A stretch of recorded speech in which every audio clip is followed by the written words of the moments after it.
Hello everyone. सो आज इस class में हम कवर करेंगे potential due to a dipole. इसके अंदर 3 केसेस आएंगे। सबसे पहले centre of the dipole, dipole के सेंटर के ऊपर पोटेंशियल क्या होगा, उसके बाद इक्वेटोरियल लाइन के ऊपर क्या होगा, और थर्ड केस होगा एक्सियल लाइन के ऊपर क्या होगा। तो सबसे पहले हम पढ़ते हैं सेंटर ऑफ डाइपोल। इसके लिए कुछ अज्यूम किया है। A B is a dipole having dipole and 2L। O is the center of dipole where net potential is to be calculated। हमें सेंटर पे निकालना है नेट पोटेंशियल। तो सबसे पहले हम डायग्राम बनाएंगे। तो ये हमने बनाया है एक dipole minus q plus Q which is separated by distance 2L। उसके बाद इसका सेंटर है O। ये O है तो ये लेंथ हाफ हो जाएगी, यहाँ से L और ये L। अब हमें क्या करना है, इस चार्ज पे और इस चार्ज की वजह से पोटेंशियल निकालना है। तो सबसे पहले लिखेंगे potential due to minus Q charge. और पोटेंशियल का फॉर्मूला क्या होता है, V is equals to k q divided by r. तो V is equals to minus q, क्योंकि इसमें मोड नहीं आता ना, तो जो चार्ज है वही माइनस क्यू V1 जो होगा potential due to minus Q charge होगा माइनस क्यू डिवाइडेड बाय 4πε0 और डिस्टेंस L। उसके बाद हम क्या करेंगे, potential due to plus Q charge, क्योंकि यहाँ पे दो चार्जेज हैं माइनस क्यू और plus Q, due to plus Q charge. तो V2 is equals to plus Q 4πε0 L। इधर भी L डिस्टेंस है तो L। अब हमने क्या पढ़ा था कि V हमारा जो नेट पोटेंशियल होगा वो क्या होगा, ऐड होगा V1 प्लस V2। तो यहाँ पे ऐड करेंगे minus Q 4πε0 L plus Q 4πε0 L। तो ये कट जाएंगे आपस में, एक प्लस है एक माइनस है तो ज़ीरो आ जाएगा। अब हमें क्या पता लगा, सेंटर ऑफ डाइपोल पे जो पोटेंशियल होता है वो ज़ीरो होता है। ठीक है, अब हम आते हैं सेकंड केस के ऊपर, इक्वेटोरियल लाइन के ऊपर क्या होगा। अब सबसे पहले हमें ये पता होना ज़रूरी है कि इक्वेटोरियल लाइन होती क्या है। A line which is perpendicular on the centre of dipole. जैसे डाइपोल है, इसका सेंटर है, इसके ऊपर जो लाइन परपेंडिकुलर होगी वो क्या होगी, इक्वेटोरियल लाइन होगी। तो अब इसके लिए भी हम डायग्राम बनाएंगे। ए बी वही सेम अजम्पशंस है। इलेक्ट्रिक डाइपोल होगा, 2L डाइपोल लेंथ होगी उसकी, और O जो होगा वो सेंटर ऑफ डाइपोल होगा। तो बनाते हैं, लेकिन इसके अंदर डिफरेंस ये है कि S is a point where potential is to be calculated. S के ऊपर हमें पोटेंशियल निकालना है, यहाँ पे हमें O के ऊपर निकालना है, सेंटर ऑफ डाइपोल, यहाँ पे S पे निकालना है। तो सबसे पहले बनाते हैं डायग्राम बनाते हैं इसके लिए। ये माइनस थोड़ा नीचे बनाना है, ये minus q plus q dipole length A B है, ये भी मेंशन करना जरूरी है। यहाँ पे भी डाइपोल लेंथ मतलब ए बी डाइपोल है तो ये भी डाइपोल लिखते हैं ए बी। इसको ज्वाइन करेंगे और ये सेंटर ऑफ डाइपोल L और ये भी L। अब यहाँ पे हमें बनानी है इक्वेटोरियल लाइन। तो ये हमारी परपेंडिकुलर लाइन हो गई इक्वेटोरियल लाइन, ये परपेंडिकुलर है और इसका डिस्टेंस R है। अब हमने यहाँ से ज्वाइन कर दिया इसको, और ये पॉइंट S है, इसको ज्वाइन कर दिया और इधर इसको ज्वाइन कर दिया। अब हमें क्या पता है, ये राइट एंगल ट्रायंगल, तो इधर पाइथागोरस थ्योरम लगाते हैं। b² plus p² is equals to h²। ये पाइथागोरस थ्योरम है, इधर लगाते हैं r और l² प्लस r², इधर सेम l² प्लस r²। ये तीनों डेरिवेशंस सेंटर, इक्वेटोरियल और axial same electric field intensity के केस में भी है। लेकिन उधर क्या होता था, यहाँ पे टेस्ट चार्ज रखते थे Q0, यहाँ पे Q0 रखते थे, और यहाँ ये थर्ड केस आएगा तो यहाँ पे हम टेस्ट चार्ज लेते थे। अब हमें पता है कि जो पोटेंशियल होता है वो क्या होगा, स्केलर क्वांटिटी है, और जो इलेक्ट्रिक फील्ड इंटेंसिटी है वो वेक्टर है। तो मतलब वेक्टर का मतलब क्या होता है, डायरेक्शन, और स्केलर का मतलब नो डायरेक्शन। तो यहाँ पे हम डायरेक्शन नहीं ले सकते क्योंकि ये स्केलर क्वांटिटी है। लेकिन इलेक्ट्रिक फील्ड इंटेंसिटी के डेरिवेशंस में एक्सियल पे, इक्वेटोरियल पे हमने क्या किया था, इलेक्ट्रिक फील्ड की डायरेक्शन ली थी। तो यहाँ पे हमने एक टेस्ट चार्ज रखा था, लेकिन यहाँ पे डायरेक्शन का कोई केस ही नहीं है, तो यहाँ पे हम कोई टेस्ट चार्ज नहीं रखेंगे, सिर्फ यहाँ पे पोटेंशियल की वैल्यू निकालेंगे। तो इसलिए यहाँ पे टेस्ट चार्ज नहीं लिया है। तो यहाँ पे बहुत ही सिंपल डेरिवेशंस बनेंगी, वहाँ पे तो डायरेक्शन भी देखना पड़ता था, यहाँ पे कुछ नहीं देखना, माइनस क्यू चार्ज देखना है, प्लस क्यू चार्ज देखना है, सिंपल V का फॉर्मूला लगाना है और ऐड कर देना है एंड में आके।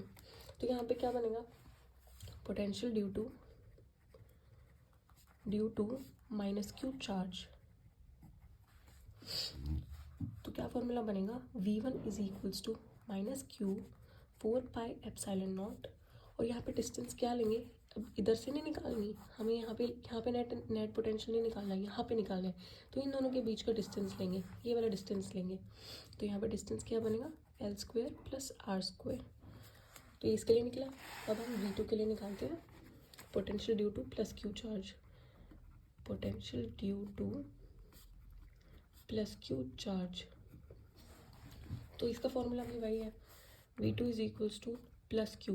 बस V पोटेंशियल में ये ध्यान रखना है कि मोड नहीं आता हो, सिंपल जो चार्ज है वैसा एज इट इज़ चार्ज की वैल्यू आ जाएगी। इधर प्लस क्यू चार्ज था तो प्लस क्यू वैल्यू आएगी 4πε0, और यहाँ पे डिस्टेंस क्या लेना है, प्लस क्यू चार्ज से S के बीच वाला डिस्टेंस लेना है। तो वही सेम डिस्टेंस L² + R²। दो पोटेंशियल निकल गई, तो नेट पोटेंशियल की वैल्यू क्या बनेगी, V1 + V2। ये वाली थी minus Q 4πε0 minus Q 4πε0 √L² + R²। अब V2 आएगा plus Q 4πε0 L² + R², same है, कट जाएगा 0। सेंटर ऑफ डाइपोल पे भी 0 वैल्यू आई है और इक्वेटोरियल के ऊपर भी 0 वैल्यू आई है पोटेंशियल की। अब थर्ड केस के लिए हम करते हैं एक्सियल लाइन के ऊपर। अब सबसे पहले हमें पता करना ज़रूरी है एक्सियल लाइन होती क्या है। जैसे कि एक्सिस है, ये लाइन है, लाइन का एक एक्सिस ये है और एक एक्सिस ये है। अब क्या है, एक्सियल लाइन वो लाइन होगी, ये जैसे डाइपोल हम इधर इस एक्सिस पे प्लेस कर रहे हैं, तो वो line passing along the axis of dipole. ये वाला एक्सिस है डाइपोल का, एक एक्सिस ये है, जैसे ये डाइपोल है माइनस क्यू प्लस क्यू, एक एक्सिस ये है इसका, एक एक्सिस ये है। तो जिस एक्सिस पे हमारा डाइपोल लाई कर रहा है उसी के एक्सिस के अलोंग जो लाइन पास करेगी वो एक्सियल लाइन है, ठीक है। एक्सियल लाइन वो होगी जो डाइपोल वाले एक्सिस में लाई करेगी, ये वाला एक्सिस, ये वाला नहीं, ये वाला। तो अब हम बनाते हैं डायग्राम। सबसे पहले वही इन तीनों में सेम कंसिडर करेंगे, जो हमारा डायग्राम है वो सेम उस पर बनेगा कि एक डाइपोल होगा, उसकी लेंथ 2L होगी और सेंटर होगा डाइपोल का, और एक S पॉइंट होगा जहाँ पे हमको नेट पोटेंशियल निकालना है। तो इसके लिए डायग्राम बनाते हैं।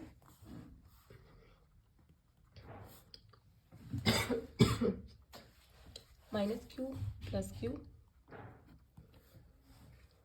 ए बी डाइपोल है। उसके बाद हमने इसको ज्वाइन कर दिया और यहाँ पे एक S पॉइंट है जहाँ पे हमें उसकी वैल्यू निकालनी है, नेट पोटेंशियल निकालना है। तो यहाँ पे कहीं सेंटर है O,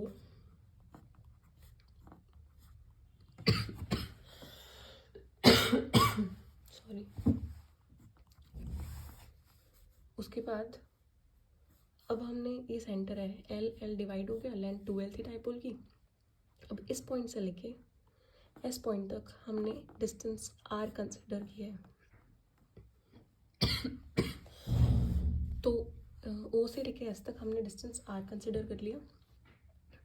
तो हमारी लेंथ क्या बनेगी, R, और फिर हमें निकालना है एक BS डिस्टेंस निकालना है आगे डेरिवेशन में, क्योंकि हमें डिस्टेंस चाहिए होगा प्लस क्यू से लेके, और जहाँ पे हमें डिस्टेंस जहाँ पे हमने नेट पोटेंशियल निकाला है उनके बीच का डिस्टेंस चाहिए होता है, क्योंकि V का फॉर्मूला क्या होता है, KQ / R, ये डिस्टेंस चाहिए होता है। तो उसके लिए हमें ये डिस्टेंस चाहिएगा BS और डिस्टेंस चाहिएगा AS। तो इन दोनों की वैल्यू हम पहले ही फाइंड आउट कर लेते हैं।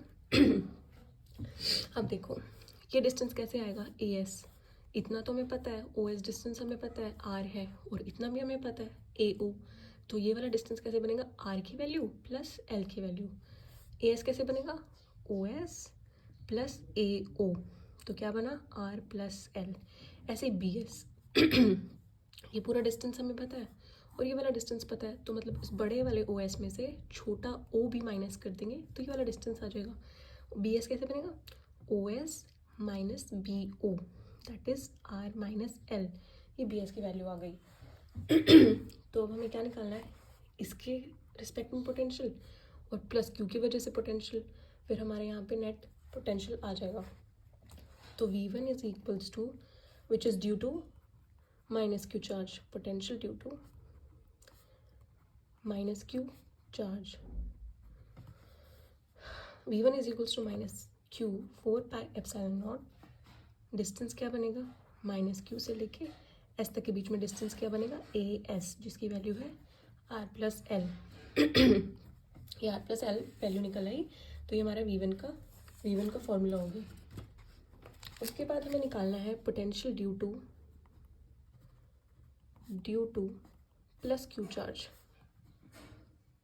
इस प्लस क्यू चार्ज की वजह से पोटेंशियल, तो फॉर्मूला बनेगा V2 is equals to plus Q 4πε0, इनके बीच का डिस्टेंस जहाँ पे हमें नेट निकालना है और जहाँ पे हमारा चार्ज रखा हुआ है, इन दोनों के बीच का डिस्टेंस क्या है, BS। तो BS की वैल्यू क्या थी, RL BS plus Q 4πε0 R minus L। दोनों पोटेंशियल आ गए, क्या करना है, सिंपल ऐड करना है। तो net potential which is V is equals to V1 plus V2 क्या है, माइनस क्यू 4πε0 प्लस क्यू, इसके में कॉमन क्या निकलेगा, क्यू 4πε0, दोनों में है, ये दोनों में है ना, दोनों उसमें, तो इसमें इसको हमने क्या कर लिया, कॉमन निकाल लिया। इधर से क्या बना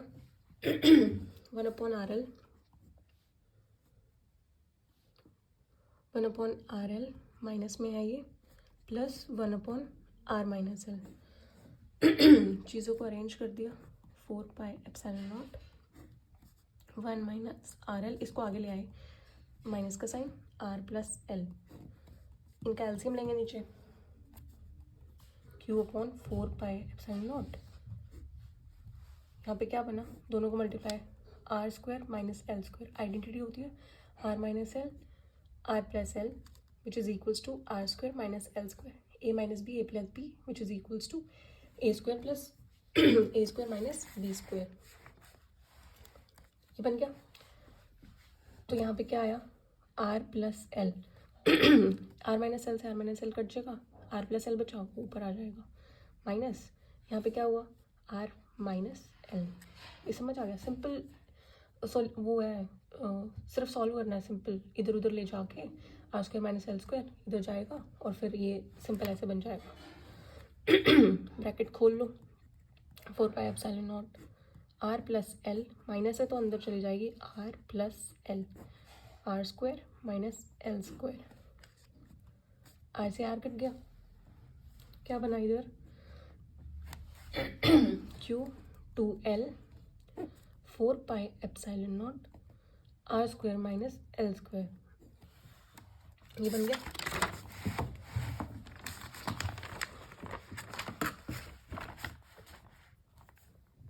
उसके बाद V का क्या बना,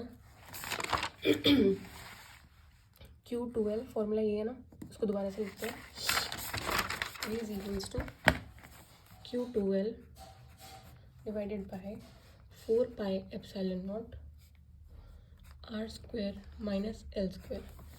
अब ये क्या है, ये पढ़ा था, electric dipole moment Q2L, mod मतलब पॉजिटिव करता है, यहाँ पे Q पहले ही पॉजिटिव है, तो यहाँ पे P लिख दिया, यहाँ पे 4πε0 R² माइनस L²। ये हमारे V की वैल्यू आ गई है, किसके लिए, एक्सियल वाले केस के लिए V की वैल्यू है। अब क्या होगा, पहले भी बताया, फॉर शॉर्ट डाइपोल